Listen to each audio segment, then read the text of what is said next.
2019년 3월 25일 월요일 종말의 징조 3. 성령님, 이 말씀을 통해 제가 무엇을 깨닫기 원하십니까? 알려주세요. 예수 그리스도의 이름으로 기도드립니다. 아멘. 누가복음 21장 20절에서 28절 개역개정. 너희가 예루살렘이 군대들에게 에워싸이는 것을 보거든 그 멸망이 가까운 줄을 알라. 그때에 유대에 있는 자들은 산으로 도망갈 것이며 성내에 있는 자들은 나갈 것이며 촌에 있는 자들은 그리로 들어가지 말지어다. 이 날들은 기록된 모든 것을 이루는 징벌의 날이니라. 그날에는 아이벤 자들과 젖먹이는 자들에게 화가 있으리니 이는 땅의 큰 환난과 이 백성에게 진노가 있겠음이로다. 그들이 칼날에 죽임을 당하면 모든 이방에 사로잡혀 가겠고 예루살렘은 이방인의 때가 차기까지 이방인들에게 밟히리라.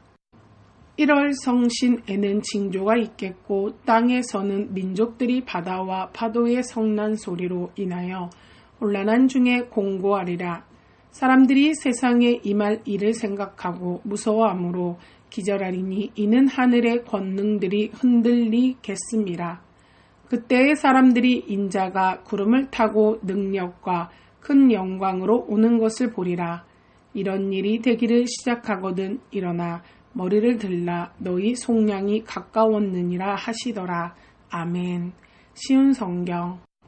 예루살렘이 군대에 포위당한 것을 보면 예루살렘의 파괴가 곧 다가왔다는 것을 깨달아라.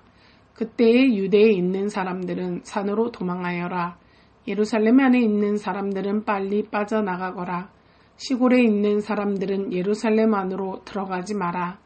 그것은 이날이 바로 징벌의 날이기 때문이다. 기록된 모든 것이 이루어질 것이다. 그날에는 임신한 여자와 아기에게 젖을 먹이는 여자에게 화가 있다. 땅에는 큰 고통이 닥치겠고 진노가 이 백성에게 내릴 것이다.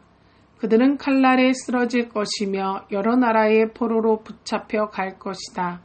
이방인의 때가 끝날 때까지 예루살렘은 이방인들의 발에 짓밟힐 것이다. 해와 달과 별들에게서 징조가 있을 것이다. 땅에서는 민족들이 바다와 파도의 소리에 당황할 것이다.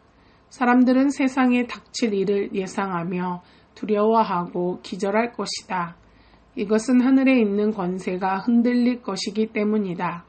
그때의 사람들은 인자가 구름을 타고 능력과 큰 영광으로 오는 것을 볼 것이다. 이러한 일이 일어나기 시작할 때 일어서서 너희의 머리를 들어라.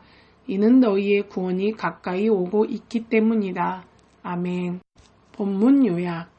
예수님은 예루살렘이 군대에 에워싸이는 것이 예루살렘의 멸망을 보여주는 증거이므로 그때의 밖으로 도망치라고 말씀하신다. 교회 시대 내내 이런 박해가 있을 것이지만 예수님의 재림이 다가오면 하늘과 세상의 징조가 나타날 것이라고 말씀하신다. 그리고 결국 예수님이 영광스럽게 재림하셔서 성도들을 구원할 것을 약속하신다. 절별해설 20절. 너희가 예루살렘이 군대들에게 에워싸이는 것을 보거든 그 멸망이 가까운 줄로 알아. 그 멸망은 예루살렘의 멸망을 의미한다. AD 66년에 열심당원을 주축으로 한 유대인들이 로마에 대항하여 독립전쟁을 일으켰다. AD 68년에는 로마의 베스파시안 장군이 예루살렘을 포위한 적이 있었는데 네로 황제가 죽으면서 로마에 내분이 일어나자 포위를 풀고 철수했다. 그 뒤에 베스파시안이 황제로 즉위하면서 그의 아들 디도 장군이 아버지를 대신해 예루살렘을 공격하여 함락시켰다.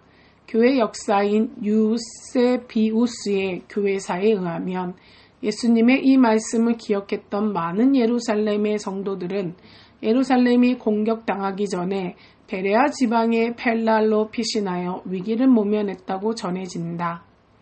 21절. 그때의 유대에 있는 자들은 산으로 도망갈 것이며 산으로 도망하다는 것은 구약의 종말론적 메시지 가운데 반복해서 나온다. 에스겔 7장 16절, 스가랴 14장 5절. 유대 지역의 산에는 숨을 수 있는 동굴이 있었기 때문에 전쟁 때의 산으로 도망하는 일이 흔했다. 사사기 6장 2절. 성내에 있는 자들은 나갈 것이며 전쟁이 일어나면 성은 가장 먼저 공격을 받는 대상이 된다. 그러므로 성 안이 안전하다고 믿고 거기로 들어가 피하려는 자들은 결국 멸망할 것이기 때문에 예수님은 성 밖으로 나가라고 말씀하신다. 디도 장군이 예루살렘을 공격했을 때 예루살렘 성은 한 달여 만에 함락되었다. 유대 역사가 요세푸스에 의하면 당시가 유월절 기간이었기 때문에 예루살렘 성에는 약 270만 명의 사람들이 모여 있었다고 한다. 요세푸스는 전쟁 과정에서 죽은 사람이 110만 명이었고 포로로 잡혀간 사람들은 9만 7천 명에 달했다고 기록한다. 23절. 그날에는 아이벤 자들과 젖먹이는 자들에게 화가 있으리니 예수님은 가장 불쌍히 여김을 받아야 할 자들조차 잔인하게 대우받는 전쟁의 비참함을 강조하시려고 이들을 언급하신다. 24절. 이방인의 때가 차기까지.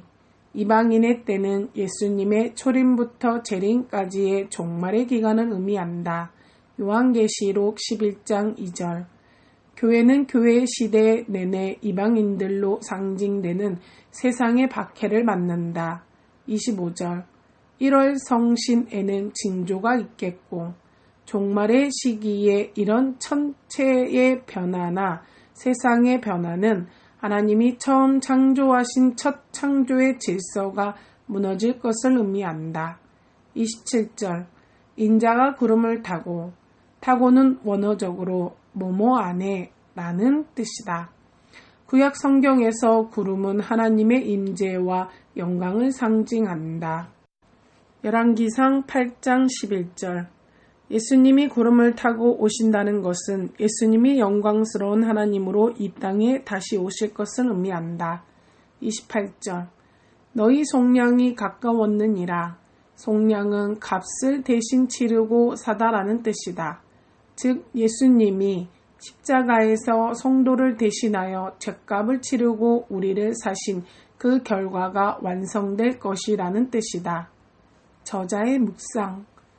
예수님은 예루살렘의 멸망 이후에 곧 다시 오실 것처럼 말씀하셨다. 그러나 예루살렘은 2000년 전에 멸망했지만 예수님은 아직도 다시 오시지 않았다. 이 말씀은 구약의 선지서에 자주 나오는 예언의 다중적 성취라는 측면에서 이해해야 한다. 구약 성경의 예언들은 1차적으로는 당시의 상황 속에서 성취되면서 앞으로 일어날 일들의 모형이었다. 구약의 예언들은 예수님을 통해 나타날 영적 변화와 하나님의 나라에 대해서도 동시적으로 예언을 하고 있다. 이처럼 예수님이 말씀하신 말세의 환란은 예루살렘 멸망을 통해 1차적으로 성취되었다. 그러나 예루살렘의 멸망은 앞으로 일어날 환란들의 시작이며 모형이다. 즉 종말의 시대 내내 이런 환란들이 반복해서 일어나면서 그 과정에서 성도들은 구원을 받고 세상은 심판을 당하는 것이다. 지금도 세상에는 환란이 존재하지만 이 환란 속에서 성도인 우리들은 예수님을 통해 속량을 받게 된다. 무릎기도. 하나님, 이 세상에서 반복해서 일어나는 환란 속에서도 낙심하지 않고 다시 오실 예수님을 소망하게 하소서. 환란을 통해 죄를 벗어버리고 오직 예수님만을 신뢰하게 하소서. 예수 그리스도의 이름으로 기도드립니다. 아멘. 주기도문. 하늘에 계신 우리 아버지여, 이름이 거룩히 여김을 받으시오며 나라가 임하시오며 뜻이 하늘에서 이루어진 것 같이 땅에서도 이루어지이다. 오늘 우리에게 일용할 양식을 주시옵고 우리가 우리에게 죄 지은 자를 사하여 준 것 같이 우리 죄를 사하여 주시옵고 우리를 시험에 들게 하지 마시옵고 다만 악에서 구하시옵소서. 나라와 권세와 영광이 아버지께 영원히 있사옵나이다. 아멘.